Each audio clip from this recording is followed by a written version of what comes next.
And she's always on about men following her. I don't know what she thinks they're going to do to her. Vomit on her, Basil says. Welcome to episode 8 of the Fawlty Towers podcast, where we are trying our hardest not to be vomited on. Takes a bit of running. Ducking and diving. Par for the course. Some people are into that. Vomit. It's not one that I've heard of, but fair enough if you say so. How are you, Gerry, this week? Feeling a bit sick. Yeah, no wonder. After all this vomit talk, people will be turning off in their droves. It's a niche market we're going for. Not always the same niche. Actually, I'm not too bad this week. How are you? Absolutely fantastic, Gerry. Absolutely fantastic this week. Energised. Full of it. Full of beans, you might say. For once. Makes a change. Certainly does. Always having to boost your gain on the mic. I think half the time you're falling asleep. I just think you don't appreciate my nuanced performances week by week. Is that what it is, yeah? It is. Understated. Okay. We have an episode today that reminds me of the wedding party. A lot of similar themes, I would suggest. Yeah, they maybe worked from the same playbook on this one. Mm-hmm. There's some things that reminded me of Gourmet Night as well. In what way? Well, the most specific one is when Sybil is undermining Basil in front of other people. It was very similar to when Andre was visiting. We'll come to it. It was also good to see Basil, for once, put his foot down. You see, good to see. I mean, he was quite rough with his wife, wasn't he? Verbally. And physically. Yeah. Yeah, it was interesting to see, put it that way. Yeah, I think I'm not suggesting that the behaviour is commendable, but I like his attitude changed and he wasn't quite as meek. He stood up for himself and was embarrassed once again. As he should have been. Well, you say that. You don't think he should be embarrassed about his antics in this episode? I think his motives were pure. No, they weren't. He wasn't trying to perv on anybody or upset anybody. His motives may have been different to what Sybil suspected, but they were not to be lauded. He's just trying to enforce the rules. Yeah, his rules. Yeah, in his hotel. Let's go on with it. Okay. Do you have a summary? I do. Crack on. In The Psychiatrist, Basil takes fright when a psychiatric doctor comes to stay at Fawlty Towers. Hoping to reveal as little about himself as possible, he nevertheless begins to engage in a series of typically unusual behaviours. Growing suspicious that a guest has an illicit visitor in their room, Basil's determination to catch him out begins to border on obsession. But can he prove his point to Sybil? Or will he end up in dicey matrimonial waters? Thank you, Ian. For a change, and for the first time, we see the young scamp who has been messing around with the sign outside. Is it the boy who delivers the newspapers? It's the paper boy, yeah. He's not done that in this series. No. And he doesn't seem to have aged.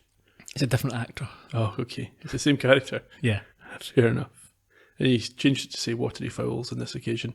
Ducks, in other words. Mm-hmm. At the reception, both Basil and Sybil are on the phone as Polly checks in a couple. I don't really understand what Basil's doing. Remind me. He's trying to get through to the speaking clock and he's complaining about it to somebody, the operator. Mm-hmm. So I remember when we used to have an operator back in the day, we would dial 100 or whatever it was to get through to the operator.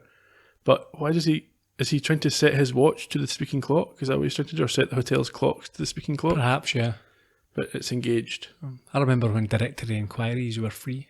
None of this 118 nonsense. No, you would just dial BT back when it was publicly owned. Someone would tell you, give you the information, and then it went up to 10 pence and it was an outrage. Yeah. Now it's about £4. Basil suggests here that a strong gust of wind has caused it to go offline. So I think we can sympathise with that. We have similar problems with different things these days. Audrey, I think, however, has a more serious problem. Yes, Sybil seems a little under-concerned. Yeah, now, did I pick this up right? Maybe I didn't. But we assume it's Audrey. I don't think she's mentioned, but it often is. Yeah. Sybil's on the phone. Audrey's got a bloody nose, so she's advising her to stem the blood flow. And after the call, she casually remarks that she doesn't know why she stays with him. So is this a reference to domestic abuse? Okay, the only way it could possibly not be that is if you're saying he's that clumsy, he keeps bashing her in the face with things like when he's doing DIY, but you would need a reference to that. Yeah, you for that to make sense. That wouldn't be an assumption you would make. No. So it's quite grim. Yeah. This is another very obvious sign of the times, isn't it, Ian? Well, certainly it's an attitude that you would not expect in the 21st century. No. I mean, you probably still do get it in some parts of the world. There's people who, well, parts of this country, people who don't see domestic violence as something that should be reported.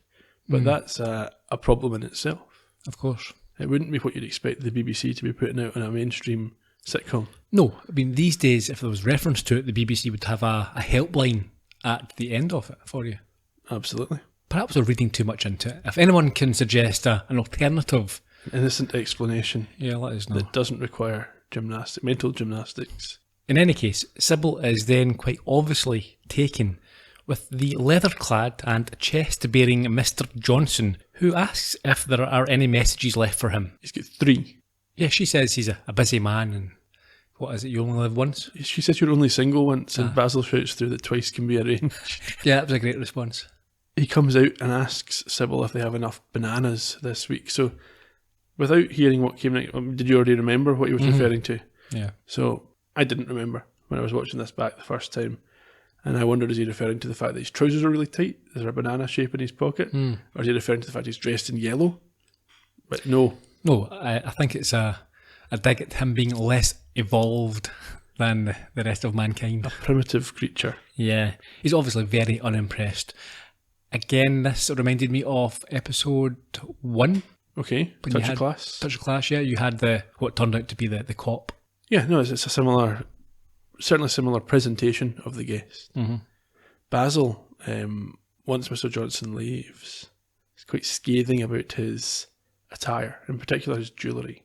Yeah, I mean, I think this is in response to Sybil's obvious flirting with Johnson and how attractive she finds him. She's not being coy about it anyway. No. She's a very attractive man. It's his looks and his charm, essentially, which I think Basil expects this from Sybil.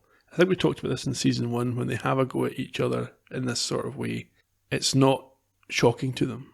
No, I think there are plenty of couples who enjoy that type of fiery back and forth. That's how they perhaps show affection. Anyway, yeah, Basil, I think, correctly points out that these charms are it's just jewellery. There's no significance to them. You know, but Sybil thinks there is significance to them. She recites back Mr. Johnson's garbage about where they came from and what they mean, and it's all a little bit much. It reminded me a bit, you won't get this reference, but it reminded me a bit of the second Harry Potter story, where all the women are infatuated with Gilderoy Lockhart, who's played by Kenneth Branagh in the movie, without there being any real substantial reason for it. Yeah. Sybil thinks Basil's jealous, though. Yeah, I mean, he's partly. She's trying to make him jealous, so perhaps she hopes he's jealous. Yeah, but we know anyway that this type, even if it's there's not a sort of sexual jealousy there, he just doesn't like this type of what he would see to be lower class. No, she thinks there's a different sort of man that he believes women should find attractive. Give me a couple of examples. Men like Earl Haig, who we talked about in the Blackadder podcast, Lord Baden-Powell of the Scouts, and Gladstone, a 19th century Prime Minister, I think, if I remember. In fairness, Basil doesn't disagree with this. No, he thinks they had certain qualities that were admirable. Probably less so Haig. Yeah. Sybil points out that the reason he confuses the younger type with monkeys is that they know how to have fun, and that's what she thinks makes them sexy. She also pins him down when she points out that Haig liked to meddle himself. He doesn't know how to react to this. I think. I think she's got him in there. Yeah. Now at this point, the Abbotts arrive, a couple, to check in, and unfortunately for Basil, at this point he is monkeying around. He is. Did the introduction of the Abbotts send you down a YouTube sort of black hole with the Russ Abbott show? No. Yes, Dr. Abbott, as Basil comes to find, is not the type of person you want to be doing monkey impressions in front of. No, what one's Dr. Abbott? Well, initially it's the husband is introduced as Dr. Abbott, and this catches Basil's attention. It does. He does his usual grovelling and subservience. Yeah, looking to ingratiate himself.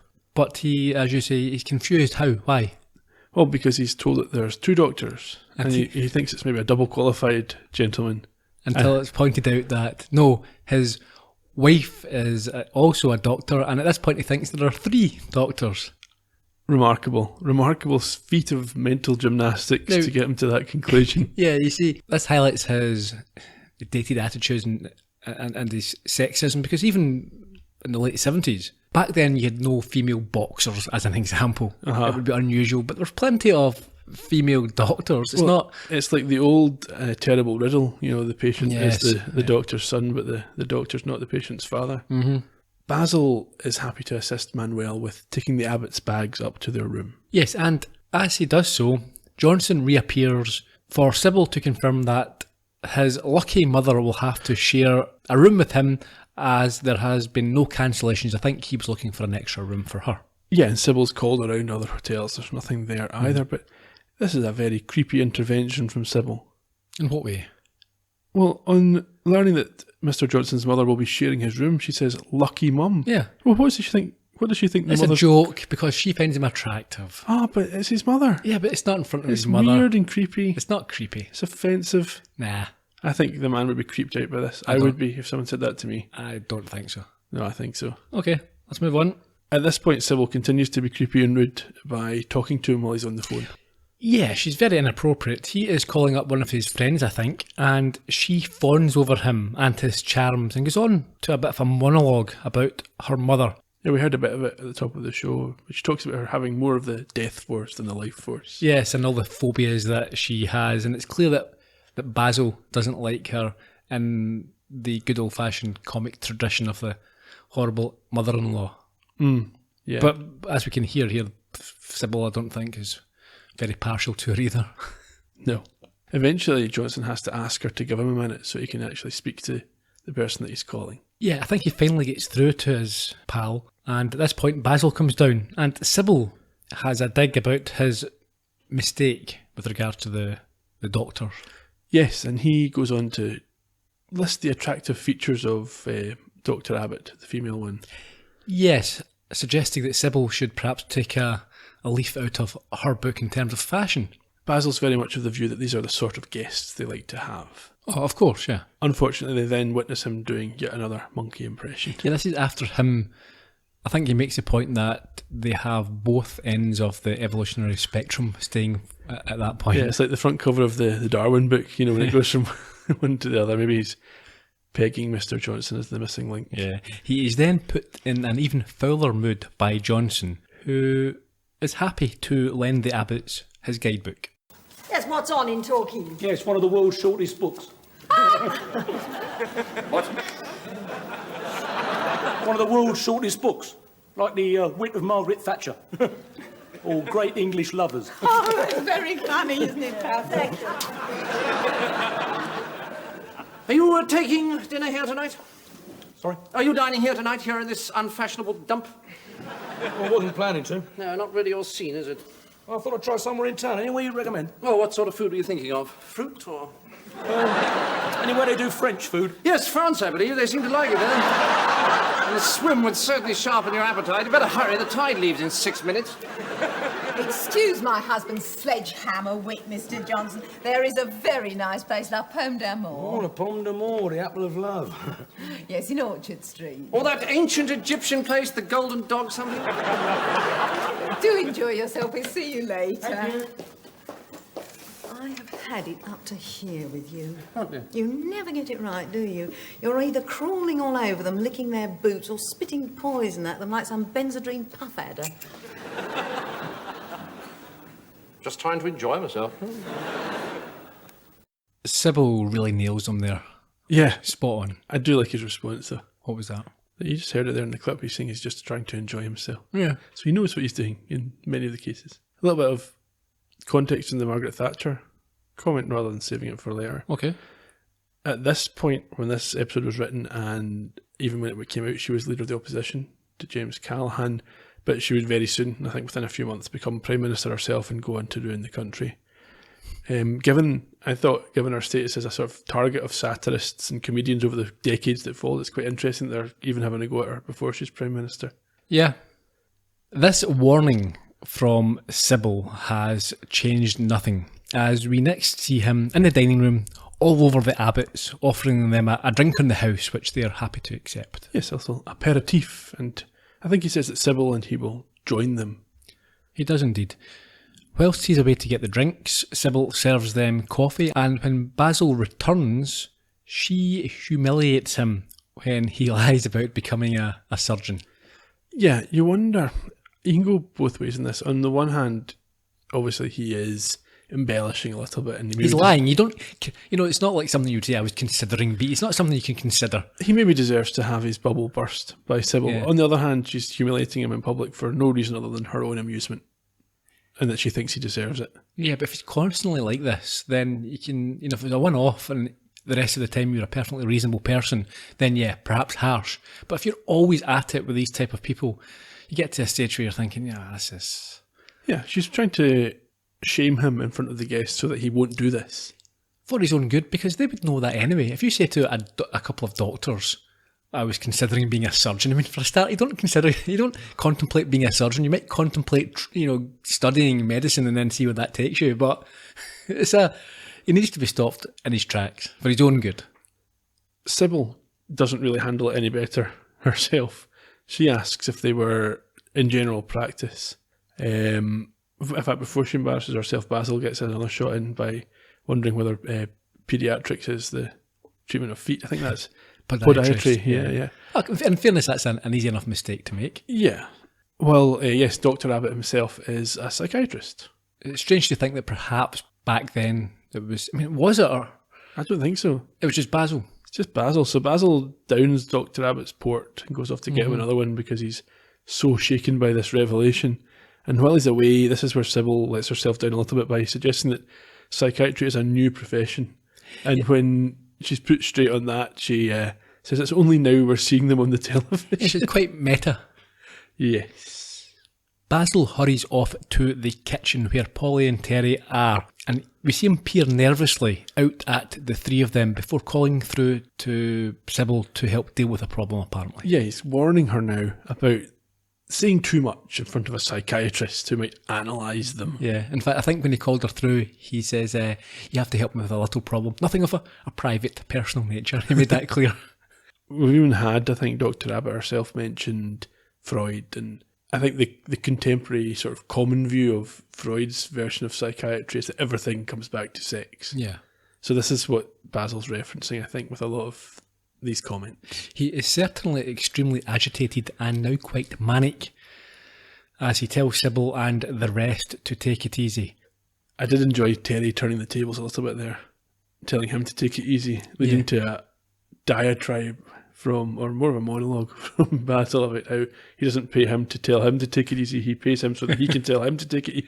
That was very nicely worded. It's nicely done. I think it's also interesting as well that it's obvious that Basil is well aware of his own mental fragility or his own unique, perhaps, perception of the world. Yeah, that he might have something that the psychiatrist could dig into. Yeah. And he wants to maybe protect himself from that. Mm-hmm. Sybil tries to calm him down, but he denies he is in any way bothered with the Abbott's job, and that, anyway, they're all as mad as March hares. Well, he says they're all obsessed with sex. It's interesting because you wonder then, is his problem psychiatry or is it just that he has a problem with sex? Because that is also the underlying reason for the other problems he has in this episode. Yeah, I think you might be right. Yeah. Maybe a psychiatrist could figure it out. He does, however, admit that psychiatrists are paid to get inside people's minds and doesn't want strangers nosing around in his private parts. Back in the dining room, he, unfortunately, through being busy, doesn't catch the beginning of a query from Dr. Abbott. No, this cements his view in his mind. So, they are talking about holidays and how many or how practical it is for someone like Sybil and Basil to take holidays in their line of work. Yeah. But what happens? So Basil assumes they're asking him how often they have sex, and without wanting to answer, he just says, just the normal amount. And they ask what he thinks a normal amount is. Yes, and he turns it back on them, and they say once or twice a year, and Dr. Abbott says his wife was wondering how they managed it at all. Yeah. So at this, he claims that he manages to pull it off around 3 times a week. Yeah, I think he takes umbrage at the suggestion. Mm-hmm. Although maybe it's even true. In fact, I would be surprised if it wasn't less frequent. I'm sure we've mentioned this before, but Cleese has confirmed that it's an entirely sexless marriage. Yeah. So, yes, he's trying to protect his honour or the public view of his marriage here. Yeah. But this confuses the doctors because they don't understand how you can go on holiday once or twice a week or 2 or 3 times a week. In the kitchen, now in a state of shock, he whispers to Sybil what he thinks he has just been asked. And she tells him that he is being ridiculous before explaining what they were actually referring to. Yes, holidays, because she'd been talking about it with them. And this leaves him mortified. Massive cringe here. How was he to know? So he runs out to reception to put the abbot straight, but only succeeds in making things worse. Yeah, he gets his sex and his walks and his holidays all mixed up. he's trying to clear it up by telling them that he thought they were talking about walks. Yeah. When they were actually talking about sex. But no, they were talking about holidays. And I think at the end, they're not really that bothered what he has to say. They just want to go on their walk. They do indeed. And after the bemused abbots have left, Basil deals with an attractive woman called Raylene and doesn't try very hard not to look down her top as she signs in. I thought he was trying quite hard. He just found himself drawn to it. Yeah. He compliments her jewellery. Yeah, certainly her charms. And whilst taking a close-up look is caught by Sybil, who sighs at him and notes how pretty the guest is. Yeah, he says the charm's pretty and Sybil says yes, she is. Mm-hmm. So they then look under the desk for some paperwork while Johnson sneaks a guest up to his room. A female guest. Absolutely. Before he approaches reception for his key and says that he has to be up early for his mother who is arriving. That's why he's in at this time, not out partying. Absolutely. So although Sybil rings for Manuel, Basil very unsubtly insists on taking up Raylene's case himself. However, he leaves one item and we see Sybil follow up herself. Yep. What happens up in Raylene's bedroom? Well, first of all, we see Johnson and his friend hurry into his room. Meanwhile, Basil and Raylene come up the stairs and he shows her around her room and recommends a restaurant. A Welsh restaurant? What do they serve in a Welsh restaurant? Rarebit. Had that once in Wales, actually. It was not good. Okay. Basil then notices that the bathroom light doesn't work, and so he goes in to fix it. But at the same time, what happens? Raylene performs a series of stretching exercises right in front of the light switch. Yes, and when Sybil enters, she sees what she looks like Basil performing a reach-around fondle. Well, you could say that. He's going for the light switch, but he's grabbed Raylene by the boob and not released immediately. No. You'd think you would tell the difference between human flesh and a light switch just by touching it. After a moment or two. It's like, oh, what is this? I better give it a twist. Sybil walks out to the hall with a look of disgust and, I suppose, embarrassment. I think, she'd be embarrassed at his behaviour because it reflects on her. Followed by a grovelling Basil who tries to convince her about what actually happened. But she's in no mood to listen. No, she gives him some advice. What's that? If you're going to grope a girl in the future, at least be gentlemanly enough to stand in the same room. I wonder from these comments if she realises it was just a big Basil typical mess up. Yeah, I mean, we see this be expanded upon in the episode, but I'm of the opinion that Sybil doesn't really think that he's up to anything. I mean, it could be that she thinks he's genuinely trying to get away with it. He is deliberately groping her in a way that he can pass off as something innocent. Yeah, but it's very convoluted or very contrived in because Raylene would have to have... How would he know that she was standing beside the light switch? No, but maybe he's taking advantage of the... Yeah. But it's a little bit stretched, I would say. I think she also mentions the male menopause. She does. I think she's hinting at a midlife crisis sort of situation, isn't she? So after going back in to apologise to Raylene, he tells her about a local restaurant, I think you mentioned that. And then on the way out, hears the giggle of a woman coming from Johnson's room. Yes, she's laughing at his one joke that he earlier entertained Sybil with. Yes, can you remember it? Oh, I think he says something like, It's a very, He's like, someone's accused of being pretentious and says pretentious more. yeah, it's a very old one, that. Yeah. I'm not sure if this is where it was first established, but I've heard plenty of people use it. So this starts, or sets off, basically the whole episode here. Yeah, Johnson comes out his room right into Basil's face and presumably suspects that he's been listening at the door. Yeah, he's a bit sheepish at first, but doubles down and requests a bottle of champagne, even after Basil reminds him of hotel policy and guests. Yeah, we've heard of people on television before who could get through a bottle of champagne or two by themselves. Mr. Franklin? Yes, the great Mr. Franklin. Basil reluctantly agrees, but notes that it will be one glass, which is enough for Johnson, unless Basil wants to join him. Yeah, well, Basil makes or reiterates the rule which Johnson claims not to have known but is now aware of. Yeah, Basil also says that he won't drink when he's on the job. He doesn't like Johnson's response that that's when he enjoys it most. Absolutely not. So what does he do? I think he runs downstairs. Well, no, he sends Manuel down. Manuel's coming up the stairs at this point, and Basil sends him down to get the champagne and resumes listening at Johnson's door. Yes, and at this point he is asked by Tibbs and Gatsby if the psychiatrist, who they're aware is staying there, is looking for the Major. So even the old ears know that the Major perhaps could be doing with some special care. Indeed. He is then awkwardly discovered hanging about outside by Johnson, Yes, and he says that the champagne won't be long.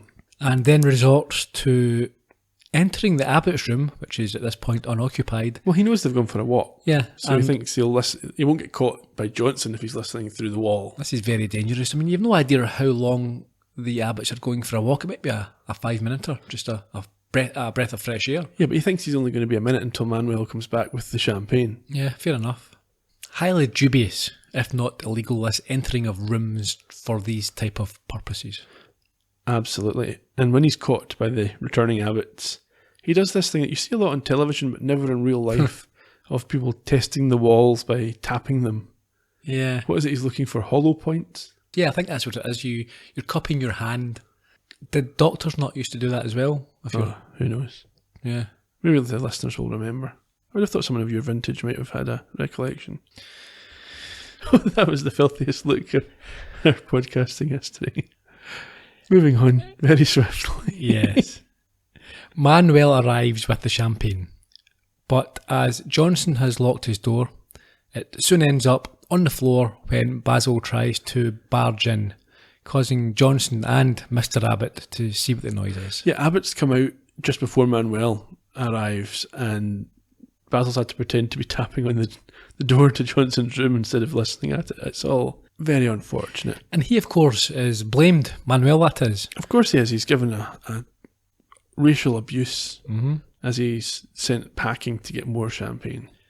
I think initially Manuel catches the champagne, but when Basil lays into him, it drops to the floor. Yeah. So Abbott and Johnson go back into their rooms, their respective rooms, as the Major appears with news for Basil. Yeah, he's warning him there's a psychiatrist dressed as a guest. When he bumbles off, Manuel gives Basil the new champagne. And what does Basil do? Well, we see, first of all, inside Johnson's room where he sends the girl off to hide in the bathroom, I think, and invites Basil in to have a look around. And Basil does quite happily enter the room, but doesn't see the girl. So he empties the ashtray into his hand as if he would... Is that how he would empty an ashtray? Nope. I don't think that would ever happen, would it? It wouldn't, but desperate times. Anyway, he does that and he leaves before immediately bursting back in to see if the girl's been revealed, but no joy. No. Out in the corridor, he's then observed by Dr. Abbott examining the cigarette butts. For lipstick, obviously. Yeah. He is looking for directions to the bathroom. He is.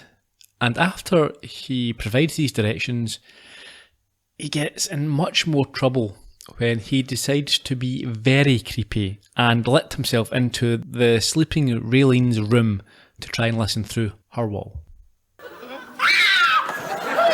It's all right. Please. No, Nothing. I didn't know she was in here. I just came in to check the walls. Do you mind? Sorry. I thought you'd gone down to the restaurant. Oh, I was just so tired. No, that's fine. Well, sorry to disturb you. Oh, bloody walls. You all right now? What was that? What? Nothing, dear. Why was she screaming? What were you doing? What's going on? Nothing. She thought there was someone in her room. Someone in our room? Yes, someone in her room. You have to charge her double then. What were you doing in there? Oh, is she all right? She's all right. What were you doing in there? Oh, I'm sorry, Mr. Fawlty. I didn't realise it was you. That's all right. That's all right. I'll tell you in a moment. Oh, silly of me. I didn't know it was him. He came in to check the walls. To check the walls. Quick, come on. I think there's some suggestion that Basil maybe thought she'd gone to the Welsh restaurant, but he must know she hadn't. He's been in the corridor ever since he left the room. Yeah, and she is also far too forgiving. She seemed to think it was okay when she realised it was only the owner of the hotel creeping Checking about. the walls, yeah. Yeah, This wall checking thing. People are a little bit naive about this. it has to be done. They need to cotton on to the folk who do this in the movies and the television. So as we heard at the end of the clip there, Basil and Manuel are now outside, and he's taking his behaviour to an even greater height of inappropriateness. What's he doing? Yeah, so Basil heads down the stairs and I think Manuel's sitting licking an ice cream in reception. Why not? Fair enough. And Basil asks him to quickly follow him. They go outside to put a ladder up to the window. At this point, I would like to have a short chat about Basil and going to jail. Is this the first episode? Leaving aside the assaults of Manuel and staff, Okay. just considering guests and third parties, he should be going to jail for this. You think? It's really inappropriate. He's been creeping into the rooms of guests. I think that in itself is probably borderline illegal, but certainly putting up a ladder and then peeping through. Yeah, he's far too slow to go back down the ladder when he realises he's at the wrong room as well. Yeah, he is. But, I mean, up until this point, other episodes, has he done anything illegal, do you think? Let me think. I mean, it's just all been a bit manic and a bit absurd. Yeah, he takes his money back off the Lord fellow in the first episode. That's fine. It's his money. Police might think that's evidence. Second episode with the builders, he thumps the builder. Yeah, there's been a few assaults. Oh, with the hotel inspectors. The hotel inspectors. Bernard Cribbins. Yes, he assaults him very badly. He grabs him around the throat. That would be a jailable offence. That's assault. Is it illegal to smash your car up with a branch in the No, streets no, at no. a breach of the peace? Nope, it's encouraged. Okay, that's fair enough. That may be it. Yeah, the violent assault. Oh, there is also the whole racial abuse thing, hate speech. We're talking about back in the day. So I'm not sure how you'd probably get a ticking off for that at worst. For his Hitler impression? He was concussed. Yes, he's not well, so Yeah. he certainly wouldn't be charged with anything there. No. I don't think he'd be charged with anything here either. What? Are you kidding me? I think he'd Peeping be able to through. explain it away. No, because even the truth isn't acceptable. Testing the walls. No, the truth isn't acceptable. The walls need tested. No, the looking through, you get up on a ladder. Yeah, he's testing the outside of the walls. Nah. So he's getting jailed for that as well, or certainly charged. Some sort of I conviction. think some kind of sex offenders register, maybe. Yeah. Anyway, yeah. Did we mention he's looking through the Abbott's bedroom window by mistake Yeah, and he falls off the ladder. after they spot him? Yes, that's what I'm saying. He doesn't get out of there quickly enough. He sees it's the Abbotts and doesn't go back down the ladder. Yeah, I think he pretends to test the windows in this case. Yeah, he falls off the ladder. Well, I don't know if Manuel lets go of it or if he falls naturally. Anyway, back inside, he finds Sybil and tells her, Well, Manuel does. He runs in looking for help. yes, but doesn't give the complete picture. What does he say? He tells Sybil that Basil's been driven crazy by this woman and he wants to look in her window. Yeah. Sybil understands. I think she maybe understands all too well. Yeah, well, I think, no, with the wrong idea, she storms out, flattens him with a slap, and then storms back in. Yeah, Basil does shake a fist at Manuel, but then goes after Sybil to try and explain. It's another couple of slaps for good measure. Yes. Yeah, he's oblivious to what Sybil is thinking here. Yeah, he doesn't know what Manuel said, and he tells Sybil he was just trying to see the girl. Yeah, but even that, without Manuel saying anything, it doesn't sound good telling your wife that you're up a ladder trying to see a girl. Yes, because she doesn't know that he thinks Johnson has a girl in his room Yeah. at this stage. Anyway, she hits him a third time, shuts the bedroom door, and Manuel then explains to Basil what he told Sybil. Yeah, Sybil also has banned him from the bedroom that night. Yeah, he's not getting in. No. Don't know why that would make a difference. They don't have the same bed anyway. True. Yeah, and as Manuel explains what he told Sybil, it was quite nice. I think Manuel was siding with him. He said some sort of empathy or a way of ingratiating himself with Basil, because he takes on his mannerisms and admits, it's as if, yeah, woman, hey, that type of attitude. Yeah, it's like she's gone crazy. All I said was, and then having heard this, Basil, I think we saw this again, I think maybe the first episode, he picks Manuel up under his arm and is surprised by Dr. Abbott. And his excuse for this assault is that it's some sort of management training. Yes, this is the English method. Uh-huh. And before they move on to the German method of kicking him in the head, he stops. And he goes to lean, I think, on the door frame of the Abbott's room as he talks to Dr. Abbott and falls in Fawlty Towers, not via Fools and Horses style, into the room. I like that. Yeah, it was well done. He then makes an awkward exit, wishing them a good night, but not in that way. Yeah, just a good night's sleep. Sleep in bed. No. Yes, tiredness. Back in the hall, he opens the broom cupboard. This is the first time I've seen such a cupboard. Yep. And mumbles to himself that he will get Johnson. What does he take out the cupboard? Is that a little stool or something that he gets? Not sure.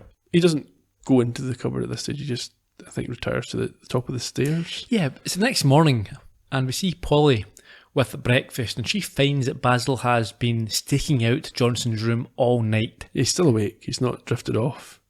And he looks a little bit dishevelled. He certainly does. A bit like Columbo when he was called to an early morning murder. And maybe in the Leonard Nimoy episode when he's out early, when he's got his egg in his pocket and everything. Or old-fashioned murder, that was another one I remember. Remember, he uses the murder weapon to take the shell off his boiled egg. Those are the days.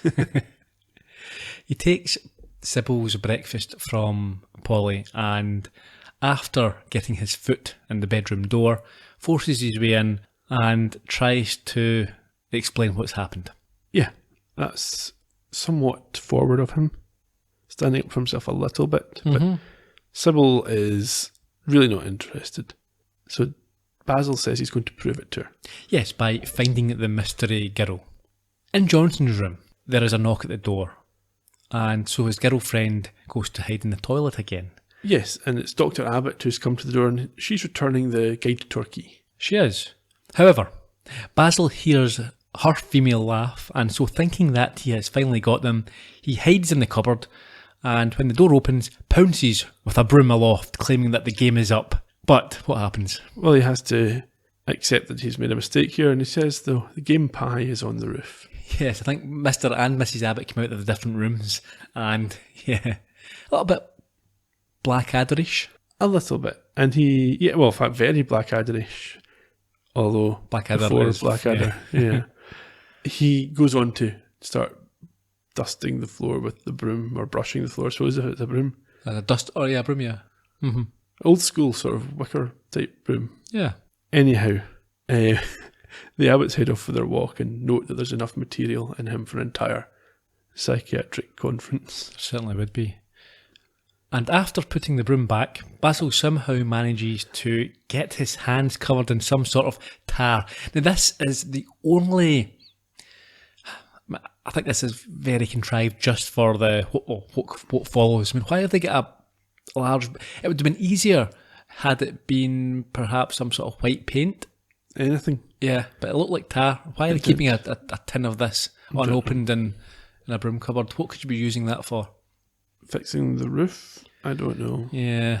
Anyhow, he does manage this on his hand, and he's going to catch Johnson smuggling this girl out of his room. Yeah, now I think what happens here is that Johnson's girlfriend starts to walk out, hears a noise, goes back in, but at the same time, Raylene leaves from her room. And so hearing this, Basil jumps out, Raylene's up on the landing with her back to him, so he, again another illegal act, manhandles her from behind and grabs her chest. It's not illegal, he's performing a citizen's arrest. Okay. And she turns round, what do we see? She has got his handprint all over her top, and it's Raylene. It's not the girl, and Basil is somewhat I don't know if he's confused, but certainly not happy. She screams again, and Sybil comes running out. Yes. I think she, at this point, just dismisses it with a sigh and heads back down the stairs, causing Basil to push Raylene out of the way, run after her, and tell her that he will get rid of Raylene. She's done nothing wrong here. Well, this is what he did in the wedding party. He was going to kick everybody out, remember? Yeah. And then he came back and said it was his wife's mistake. Yes, I think he's going up to now apologise to Raylene, who's in her bedroom, but on entering it, sees her half-dressed, so firstly hides behind the bed, and then in the cupboard, after Sybil enters to apologise on his behalf. Yeah, you can kind of see his finger sticking out of the cupboard, but her shadow's covering it, so it's not as clear as maybe they wanted it to be. Yeah. In any case, as Sybil is leaving, she notices this finger. Yeah, we get a wee close-up on it. And she demands to know what is going on. I was in the bathroom. Yes, she was, dear. So I just popped in to have a look at these hinges, you know, the ones we've been... Do you really imagine, even in your wildest dreams, that a girl like this could possibly be interested in an ageing, brilliantine stick insect like you? A girl like who, dear?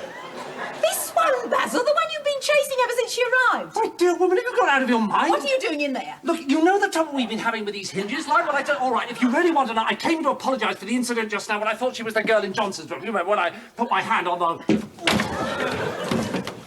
Sybil! Look, you think I've got time to listen to any more of your hopeless lily-livered jellyfish lies? They are not lies. I am Look, trying why can't you be a man? If you want to grope the guests, why can't you at least be honest about it without making up some pathetic song and dance? Shut up! Oh, you've done it now. No, I haven't. I'm just going to.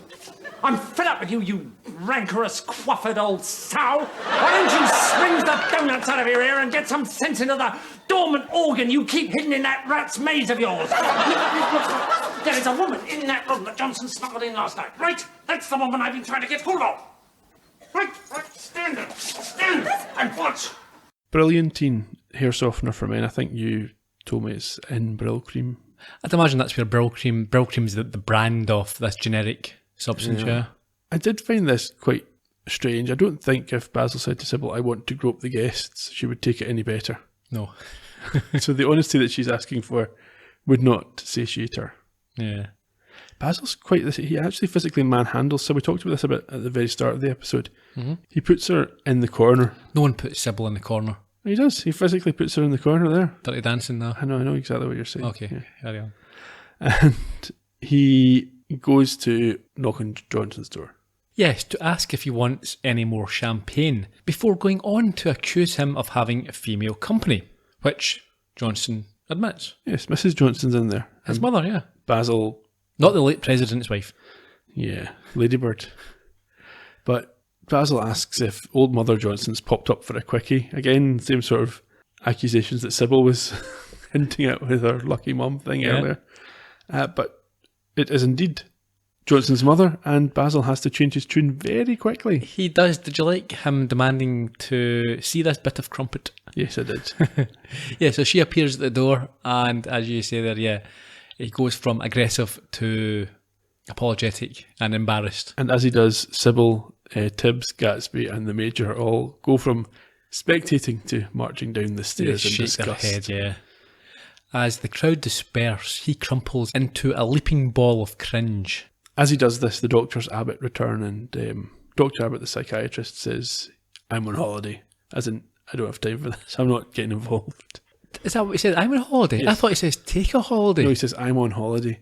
So basically saying, I'm not taking the case. Right, okay. No, yeah, I thought he had said, take a holiday as if you've... That's his advice. Yeah, you're having a breakdown here. You need... Yeah, well, no, I think it was I'm on holiday, and the subtitles think it's I'm on holiday, but I suppose either would work. Yeah. A fine episode. It was very good. The first time I watched it, I had to mute parts of it for the cringe, but I got through it the second time. Again, all neatly tied up in the end. In a little bow. Well, Sybil's still mad at Basil, but she just thinks he's a dirty old man now. She's not really effectively changing anything. Do we think they ever discovered the real guest, Johnson's real female companion? No, I think she probably left while they were all in Raylene's room. Right. Okay. Because obviously Mrs. Johnson got in at some point as well. True. Do you have any trivia for us? No. Okay, well, I've got quite a lot, so let's crack on. Get through it. 26th of February 1979 was the original air date. Basil Henson played Mr. Dr. Abbott. He died in 1990, aged 72. He has appeared in The Nightmare Years, When the Boat Comes In, Crown Court, War and Peace, The Inside Man, Emergency Ward 10, Front Page Story, and Our Mutual Friend. Mrs. Dr. Abbott was played by someone who we have discussed and watched in depth in the past. Yes, she was in the first series of Blackadder. She was Elspeth Gray. She died in 2013, aged 83, and I must admit, I think we forgot to do some trivia for her in the Blackadder podcast, so we can do that just now. We'll do it now and we can refer people who ask. As well as Blackadder, she has been in Tenko, Doctor Who, Solo, The Many Wives of Patrick, Cat's Weasel, and Six with Ricks, Brian Ricks Presents, The Brian Ricks Theatre of Laughter, and Dial Ricks. You may be surprised to learn that she was married to the actor, producer and activist Sir Brian Ricks. Oh, I thought you were going to say Brian Blessed or something like that. No. Luann Peters played the lovely Raylene Miles. Now, The late Luann Peters. well, this is something, there's a little bit of controversy here. She was born in 1946 in London, not Australia, as the accent might have suggested. I don't think anyone was fooled. No. IMDb has her as still being alive, but her Wikipedia entry claims that she has sadly died on the 24th of December 2017, with the death not being reported until, I think, June of this year. Yes. But it's a little bit unconfirmed. You found out... Yeah, one of her contemporaries, Judy Matheson, I think they were in a number of Hammer horror films together, confirmed on her Facebook account in June that she'd spoken to the family, and indeed Luann Peters had died on Christmas Eve. Yeah, sad if true. She was an actor and also a singer. I think her last appearance might have been The Bill in the 90s. You also may have seen her in Cannonball, Doctor Who, Coronation Street, or Z Cars. I read somewhere that she had a series of roles where she just played busty blonde. Yeah, play to your strengths. Yeah, typecast, I suppose, after a while. Nicky Henson played Mr. Johnson, born in 1945. I recently watched him in Blitz, Jason Statham movie. He's also been in Doctors, Downton Abbey, where I also saw him. The Bill, where I didn't see him. Casualty, EastEnders, Shine On Harvey Moon, The Upper Hand, The Foundation, The Frost Report, alongside John Cleese, with whom he is very good friends. He's no relation to Basil Henson, and was married to Una Stubbs, who we will see appearing in a future episode of Fawlty Towers. Best known for Sherlock, obviously, these days. No, Wurzel Gummidge. Well, these days. Well, maybe it depends. These days to a 15-year-old maybe, but these days to a late 30s like myself. Someone who watched Wurzel Gummidge. Yeah. And let's finish on a biggie this week. We've not mentioned Prunella Scales before. Well, we have mentioned her. We've not looked at her. She obviously played Sybil Fawlty and was born in 1932. As well as this, she has starred in The Secret Garden, Coronation Street, The Marriage Lines, Mr. Big, Map and Lucia, After Henry, and Searching. Both she and actor husband Timothy West were awarded CBEs, and John Cleese has confirmed that Bridget Turner was first offered the role of Sybil but turned it down, fortunately for Prunella Scales. Yeah, I think I've mentioned previously it was the director-producer from season 1, whose name you'll tell me in a second, John Howard Davis, who introduced her to John Cleese, and Connie Booth suggested that she would be appropriate for the role. On a sadder note, she has revealed in the last few years that she is suffering from Alzheimer's disease and can no longer remember details of her married life. It's such a horrific thing, dementia, all the forms of it, but we regularly read now that they're moving towards, I think by the time we get to an age where it would be something to be concerned about, there will hopefully be It'll be all fine. cure. Well, yeah, I assume it will be, because they keep talking about these things, but it must be horrendous. Ironically, before she was struck down with this, she had a photographic memory, it's claimed. Her autobiography is very good. If you haven't read it, I recommend going out and getting hold of it. It's one of the ones that I read in preparation for this show. And this illness led her and Timothy to appear in the moving Great Canal Journeys together as a means of creating some final memories as a couple. It's quite sad. Yeah, it was. I've not watched that. I've seen a couple of episodes. It was enjoyable, but yeah, it's certainly tinged with a underlying sadness. Yeah. Okay, in terms of trivia, what do I have? Okay, so this is the longest ever episode at just over 36 minutes. I felt it.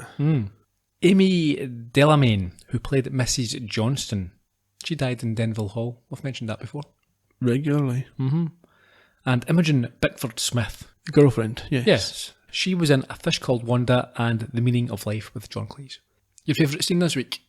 Okay, my very favourite line was the one from the clip Basil saying about enjoying himself. But I would say, other than that, because I mentioned that at the time, it was maybe one from right at the start. In fact, I mention that as well. When, again, it's Basil with a one-liner when he says that twice can be arranged. Yes. I'll go for Basil standing up for himself and talking about a rat's nest, etc. Okay, wasn't that funny, I didn't think. Did you find that comedic? I didn't say it was funny. Favourite? Okay. Enjoyed it. Understand. The Sign we've mentioned, Watery Fills. Next week we have Waldorf Salad. I think we actually saw, I don't think we mentioned it during the episode, it goes back to The Sign during the episode and it still says Watery Fills. It's the only time that happens. Yeah. There we go. Okay. Next week? Oh, sorry, before next week, talk to us about this one. FawltyTowersPodcast.com. There's a post up now for The Psychiatrist where you can tell us your thoughts on the episode, also about the podcast, but probably more so about the episode. And if you've got something quicker to say, you can get hold of us on social media. We're on Facebook and we're also on Twitter, and at both of those places we are at Fawlty Podcast. It would again, as always, as I say every week, be a huge help to us if you could please take the time to go to Apple Podcasts or iTunes and leave us a 5-star review and a rating. Click the wee subscribe button while you're there, even if it's not where you go for your podcasts, because that will help more people find the show, which is great for all of us and all of you who like to discuss it. So until next week, cheerio. Bye bye.